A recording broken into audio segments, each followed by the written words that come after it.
Hello and welcome to another SciFirst MovieTalk episode. So, in this episode, I will be continuing my Star Trek journey and discussing the 1996 science fiction movie Star Trek First Contact, which marks the 8th theatrical outing for the Star Trek franchise and finds the cast of the Star Trek Next Generation TV series in their second outing, following the debut in the previous movie in the series, Star Trek Generations. This film was actually directed by none other than Jonathan Frakes, who, in fact, actually plays Commander William T. Riker in the movie, and indeed in the Next Generation TV series, in, I believe, his theatrical debut directing a movie.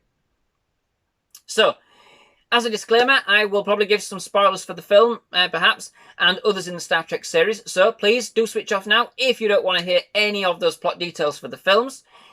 Please do come back, however, when you've watched the films. Let me know what you thought. Finish the review. Please do. But you've been warned, so here we go. In this movie, we join Captain Jean-Luc Picard, as played by Patrick Stewart, and his crew, bedding in the new and magnificent Enterprise E, following the destruction of the Enterprise D at the end of Star Trek Generations. Once the initial credits have finished, we are treated immediately to the introduction of the movie's villain, the Borg, a race of cybernetic life forms that take over and assimilate other races, incorporating their technological and distinctiveness of each into their collective. The Borg were actually a reoccurring theme within the Star Trek Next Generation TV series. Indeed, it was one of their most formidable foes, I thought, and in fact, at one point, Picard had himself been partially assimilated into the Borg collective.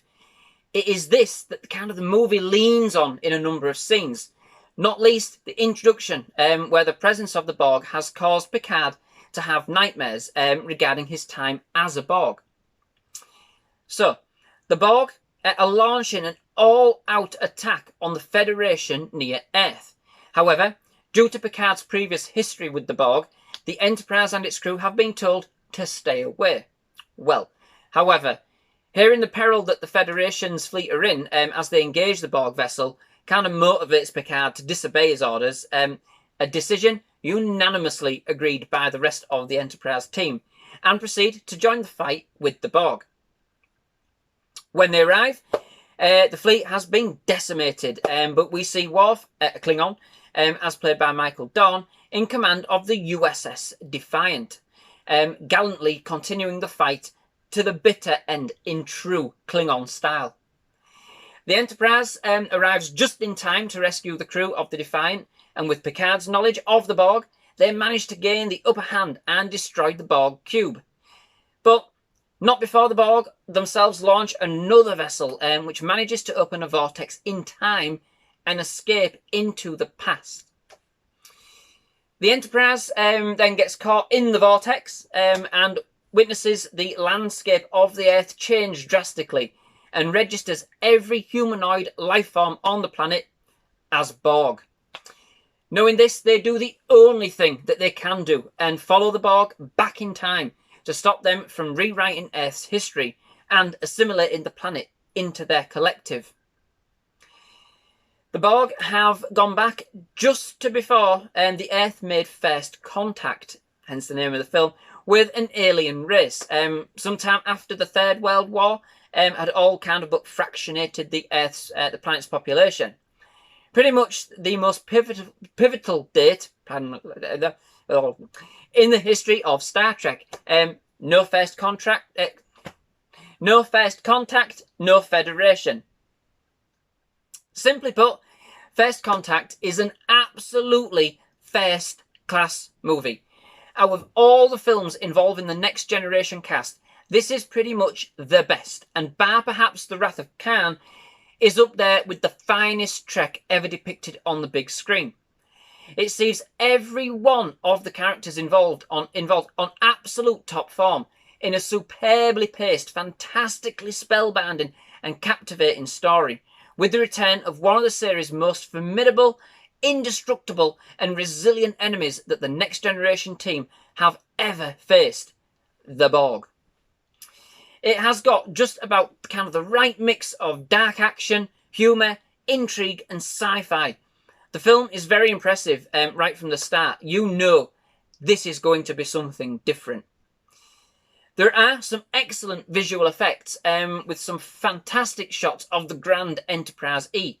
And the initial battle sequence with the Federation fleet is amazing, even if many of the starships involved in the fight, including the Enterprise, are simply dwarfed by the immense Borg cube, which is exquisitely detailed, I might add, and a real big treat to see on the big screen. So the movie is very much the Next Generation's take on the voyage home, when all's kind of said and done, given the analogy that both movies see their respective crews go back in time. The major difference, of course, is that being that the voyage home, they go back to a time that most people can actually relate to, and certainly could when the film was released, the 1980s. But in First Contact, they go back to a time that for us is still set in the future. However, the way in which this is done still leaves the ability for the viewer to relate to the movie in some fashion. The future the Enterprise team encounter may be dystopian in nature, but it is more relatable to us than their own. At least, money is still a driving force. The soundtrack sees a return to form too with Jerry Goldsmith, and indeed this time with his son Joel Goldsmith, back at the helm. Finally, there's the return of the grand sweeping Star Trek fanfare at the beginning of the movie, which gives way to a mysterious kind of out-of-this-world build-up with a rousing theme building up a tremendous sense of anticipation. Not only is the film one of my favourite Treks, but the soundtrack ranks up there amongst my favourites too. The theme kind of then gives way to some very eerie and futuristic metallic tones, giving an unnaturally fantastic kind of feel to the Borg.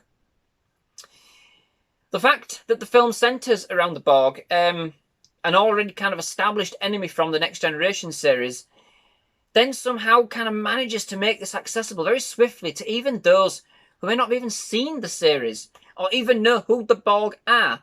The way that it does that is absolutely excellent. It provides for a great story involving time travel, examining some of the origins of the Federation without being over pretentious or complicated. Quite cleverly, the film examines people's perception of historical figures and kind of presents the fact that in the reality may not be everything we had been led to believe. In the film, we meet Zefram Cochrane, as played by James Cromwell, who, for all intents and purposes, is idolised in the future as the creator of the first warp-capable ship. However, in the film, we find him as a drunk, who is then changed, if you like, by the various characters from the Enterprise he meets as they kind of rebuild his ship following damage sustained in an attack by the Borg. It was in fact the idolisation of Cochrane that kind of fueled his transition into the historical figure that is then known in the future. One other thing I must comment on is the Borg costumes. A truly terrifying foe, but their costumes, simply delectable. The filmmakers provided us with a real visual treat in many ways throughout the film, but none so much as the attention to detail with the makeup and attire worn by the actors playing the Borg, especially the Borg Queen, enticingly played by Alice Krige, who managed to look sinister and sexy at the same time. In fact, all of the characters, the entire crew of the Enterprise, Cochrane, Lily, Cochrane's assistant and friend, who we found in the movie, as played by Alfre Woodard, and the Borg Queen are just played with such range and emotion throughout. Each you can see of the actors is relishing their role and having so much fun with it. Even the medical hologram, as played by Robert Picardo, gets in on the action, even if only for one very short scene, with an absolutely hilarious interaction with the Borg. Patrick Stewart is also on top form once again, this time giving us a Picard who's angry and quite arrogant at times. Given that the Borg are back, he's looking to seek revenge, although he'd never admit it. We might not agree with him all of the time in this one, but you can sympathise and you can see where he's coming from. You can really feel his pain and, of course, the urgency of the critical and seemingly hopeless predicament that they all find themselves in.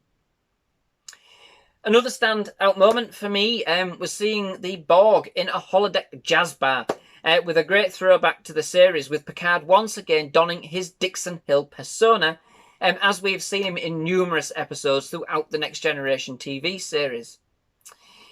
In fact, the film had more throwbacks and cameos, including one from Lieutenant Reginald Barclay, a bumbling and kind of often nervous engineer who was a recurring character from the series as played by Dwight Schultz, which, in my opinion, was way too short. I wished we could have seen a kind of bigger role for him rather than just a kind of a two-bit walk-on part. Anyway, it did have more throwbacks and cameos from the TV series, in my opinion, paying more of a homage to Star Trek than Generations did, without being too corny or episodic at the same time. So, overall, the film is simply laden with action, which never really lets up, and has an excellent story, which I think is accessible to even those who may not have enjoyed a Trek before. With some excellently outstanding performances from all of its cast members, this film isn't just a brilliant Star Trek movie, it is simply delectable sci-fi to boot. You know, it's just one of those films where everything just seamlessly fits. So, I enjoyed the movie, can't you tell? Anyway, so that brings me to the end of this episode. Many thanks for watching. I do hope you've enjoyed it. If you have, please do leave a like. Please do consider subscribing for more movie reviews, more trailer reactions, more other movie-related content. But please, please do come back to SciFirst MovieTalk. We'd love to have you back. But otherwise, yes, thank you very much for watching. Goodbye.